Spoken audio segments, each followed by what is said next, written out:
नमस्कार. गोष्ट तिचीमध्ये सर्वांचं स्वागत. घरातल्या मोठ्यांची परवानगी घेऊन मगच नोकरी करणारी आपली ही शालीन मैत्रीण आजही 70त सुद्धा पतसंस्थेत जाते. हे खरंच कौतुक आहे नाही का? आपली आजची मैत्रीण तर सासऱ्यांना त्यांच्या व्यवसायात मदत करत होतीच, शिवाय तिने स्वतःचा व्यवसायही खूप छान पद्धतीने सांभाळला आणि त्यात खूप छान यशस्वी पण झाले. चला तर मग ऐकूया गोष्ट तिची.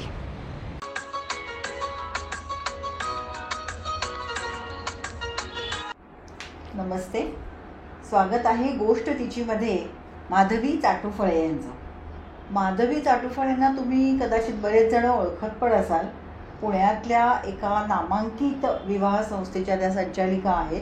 त्याचं नाव आहे शुभयोग म्हणून. आणि आता आपण बघूया त्या पहिल्यापासून विवाह संस्था चालवत आहेत का अजून काही वेगळ्याच क्षेत्रात त्यांच्या भराऱ्या झालेल्या आहेत. तर माधवीताई, तुमचं खूप खूप स्वागत. तर मला आता तुम्ही सांगा की तुम्ही मूळच्या पुण्याच्या का किंवा माहेरचं नाव वगैरे काय, तुमची माहिती सांगा थोडक्यात की शाळा शिक्षण वगैरे. माहेरचं नाव माझं Madhavi Kulkarni. Okay. Born and brought up Pune. अच्छा. आणि सगळं शिक्षण कॉलेजचं शाळेचं सगळं शिक्षण पुण्यात. बरं. सासरही पुण्यात, माहेरही पुण्यात. बरं. आणि तुम्हाला बहीण भावंड वगैरे? मला आम्ही एकूण 5 बहिणी. मी सगळ्यात मोठी. शिक्षण झाल्यानंतर लग्न झालं. बरं. मग लगेच मुलगी झाली मला. अच्छा. त्याच्यामुळे तिचं संगोपन. हो. मग काही वर्षांनी मुलगा झाला, म्हणजे 3-4 वर्षांनी मुलगा झाला. मग त्याचं सगळं संगोपन, शिक्षण, मुलांची. मुलं लहान असल्यामुळे घरी नव्हती केली. आणि तुमची जॉईंट फॅमिली होती? आमची जॉईंट फॅमिली, सासू सासरे दीर. बरं बरं. आणि मला सांगा की मग आता मुलं मोठी झाल्यावर वगैरे तुम्हाला काही करावंसं नाही का वाटलं? किंवा जॉईंट फॅमिली म्हटल्यावर ना मुलं साधारण आजी आजोबांकडे राहतात. मुलं झाल्यानंतर शाळेत सोडणे आणणे, ग्राउंडला सोडणे, त्याच्यामध्ये खूप ओळखी झाल्या. त्याच्यामध्ये माझी आवड अशी की मी त्याच्यामध्ये लग्न जमवली. अरे बापरे, तेव्हा पण? हां, म्हणजे शाळेतले कोणी मैत्रिणीचा भाऊ असेल, माझ्या मैत्रिणीची बहीण असेल, तर मग मी असे हौसेने करत होते. आणि छान त्याच्यामध्ये यश येत होतं. अच्छा. आणि मग मुलं मोठी, शाळा कॉलेज मुलांची झाल्यानंतर मुलीचं लग्न झालं आणि मग मी सगळा प्रोफेशनली हे बिझनेस चालू केला. बरं बरं. पण त्याच्या आधीचा जो काळ आहे, म्हणजे मुलं शाळेत वगैरे असताना, हे ठीक आहे तुम्ही लग्न हाऊस म्हणून जमवायचात, पण तुम्ही तुमचं सासऱ्यांचं दुकान सांभाळत होतात किंवा बऱ्यापैकी सांभाळलंय असं मला आठवत आहे. मुलगी लहान असताना सासरे रिटायर झाले. अच्छा. मग काय करायचं म्हणून इलेक्ट्रिकल, आमच्यावर रेडिओचं दुकान होतं, त्यामुळे शॉप ॲक्ट आणि सगळे माझ्याकडे होते कागदपत्र. मग आम्ही त्या बेसिसवर इलेक्ट्रिक दुकान चालू केलं सासऱ्यांनी. अच्छा. त्याला मी सपोर्ट करत होते. म्हणजे बघत होते, मुलं जरी लहान असली तर मी त्यांना मदत करत होते. मला आठवतंय ते सपोर्ट म्हणजे बऱ्यापैकी काम बघत होती. म्हणजे सगळं सासू सासरे जर कुठे गावाला गेले, परदेशी गेले दिराकडे वगैरे, तर ही सगळं दुकान होलसेल सांभाळायची. कारण मिस्टर मला वाटतं तेव्हा ऑफिसला जायचे आणि दुकान सांभाळणं, मी त्यांचं दुकान बघितलंय, अजिबात सोपी गोष्ट नाही. अगदी तुमच्या एवढ्याशा बल्बपासून मोठ्या मोठ्या वस्तू, इस्त्र्या, ट्यूबलाईट्स, फिटिंग्स, बरंच काय काय असायचं. आणि तसं त्यातलं शिक्षण काही झालं नाही, त्याच्यातलं काहीच बेसिक नव्हतं. पण दुकानात बसायला लागल्यानंतर सगळं यायला लागलं. माळा करायला शिकले लाईटच्या. इस्त्री पण थोडीफार दुरुस्त करायला शिकले. आणि मग बाकीच्या गोष्टी तर दुकानातल्या तर खूप असतात. म्हणजे जसं येईल काम तसं शिकत गेले, पिकअप केलं चांगलं. आणि त्याच्यामध्ये पण चांगलं.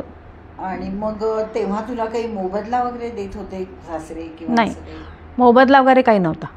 नाही, आपल्या घरचंच. हो नाही, बरोबर आहे. पण एक तेव्हा तू तरुण होती, मुलगी होती, तेव्हा असं वाटतं ना की नोकरी केलीच तर 4 पैसे मिळाले. तसं वाटायचं.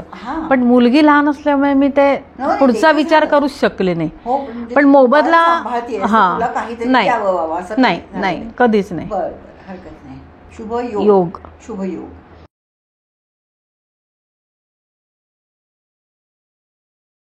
तर तिथे तुझे किती साधारण लोक आहेत नाव नोंदवलेली वगैरे, किती जण माझे होते? जवळजवळ तर 10,000. काय सांगते? हो, अरे बापरे. 15 जुलै 2007 साली सुरू केला ओके. आणि त्याच्यानंतर माझ्याकडे खूप क्लायंट आणि माउथ टू माउथ पब्लिसिटी. हो, तेच मी म्हणणार होते, कुठे जाहिरात द्यायची नाही. का किंवा कसं केलं? pamphlets आधी वगैरे? मेळाव्यातनं क्लायंट्स गोळा केले. हो, मेळावे पण पहिल्या मेळाव्यातनं मला रिस्पॉन्स खूप मिळाला, बरं. त्याच्याकडनं माझे क्लायंट्स आले आणि मग नंतर 2-3 ठिकाणी माउथ टू माउथ पब्लिसिटी खूप झाली माझी, बरं. की माझी कामाची पद्धत किंवा मुलांची इंटरॅक्शन. हो, आणि एकदा नाव झालं चांगलं की मग बरोबर लोक नाही, विश्वास संपादन करण्यासाठी मला मेळावे, त्यांना भेटणं हे आवश्यक होतं. बरं.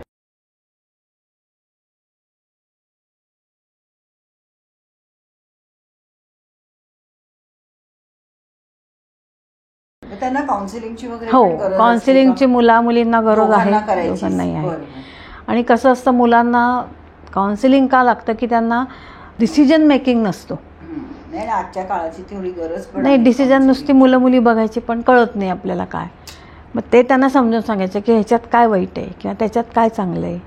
बरोबर. मग ते पुढे लग्न जमायला लागले. पण कुठे घरनंच करत होते? घरनंच करत होते. पण मग घरच्यांचा सपोर्ट होता, मिस्टरांचा किंवा मिस्टरांचा नाही तर कमी होता त्यांचा. अच्छा. पण इलेक्ट्रिक शॉप असल्यामुळे ते त्याच्यात बिझी असायचे सासरे, त्यामुळे मला इकडे थोडंसं लक्ष द्यायला वेळ मिळायचा.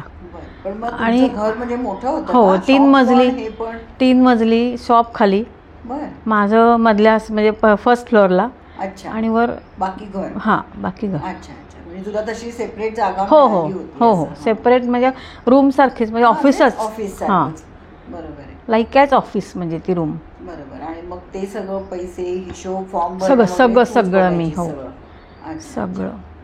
मग मिस्टरांना पण नोकरीमुळे फारसा वेळ मिळायचा नाही, पण जेव्हा वेळ मिळेल तेव्हा त्यांचा सपोर्ट होता. आणि तुला मुलगा आणि मुलगी आहेत, हो. त्यांचा पण काही ह्याच्यात हातभार असायचा, मदत असायची? नाही, म्हणजे मुलगी माझी मोठी इंजिनियर आहे, BE झाली. अरे वा. आणि धाकटा मुलगा पण माझा BE झालेला, त्यामुळे त्यांच्यातच ते नाही, मग ते त्यांच्या हां. क्षेत्रामध्ये. पण एक आहे, मेळाव्याला माझे जावई, मुलगी आणि मुलगा जरूर मदत करायचे मला. हो. सगळी मॅनपॉवर खूप लागते मेळावा खूप म्हणजे. लागते, पण आम्ही 4 जण म्हणजे मिस्टर, मी, माझ्या 2 मुलं आणि जावई यांनी खूप मदत केली. बरं.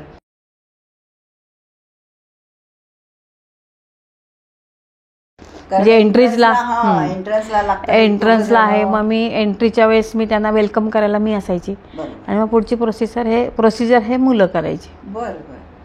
किती मेळावे झाले तरी? माझे तरी 16 मेळावे झाले. मेळावे झाले. हो, मी हो मी अरे वा. बरं. हो, मोठ्या उद्यान प्रसादमध्ये खूप म्हणजे रिस्पॉन्स चांगला, आणि काही मी विडोज आणि डिवोर्सी पण घेतले होते मेळावे. बरं बरं. ते म्हणजे खूपच त्याला चांगला रिस्पॉन्स किती जमली असतील तरी साधारण?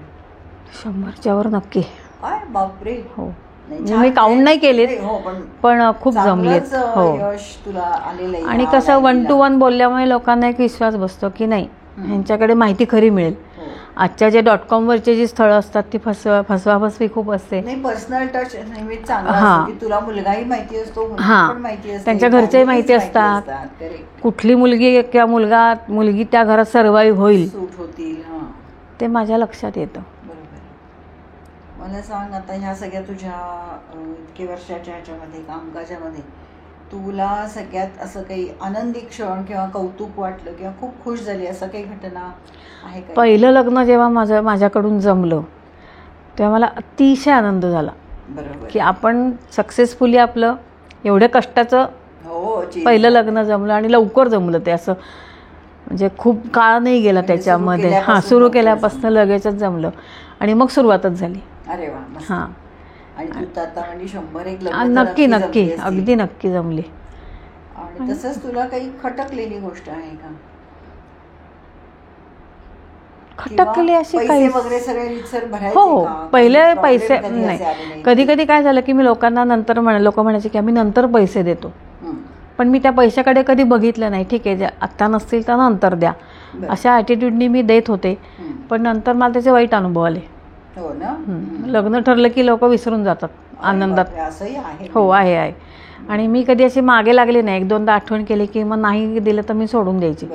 पण 1-2दाच असं झालं की लोकांनी पैसे दिले नाहीत. मग मी तो चेंज केलं की आधी पैसे भरा मग मी स्थळं देते. हो बरोबर आहे ना, कारण मी शेवटी ज्याला म्हणजे माझ्या पैशासाठी नव्हतं, पण एक असे अनुभव अनुभव आल्यानंतर मी मात्र चेंज केलं की मग पैसे भरल्याशिवाय नाही. मग काही लोक म्हणायचे आम्ही निम्मे देतो, निम्मे लग्न झाल्यावर देतो. कुठे मागत बसणार लोकांना.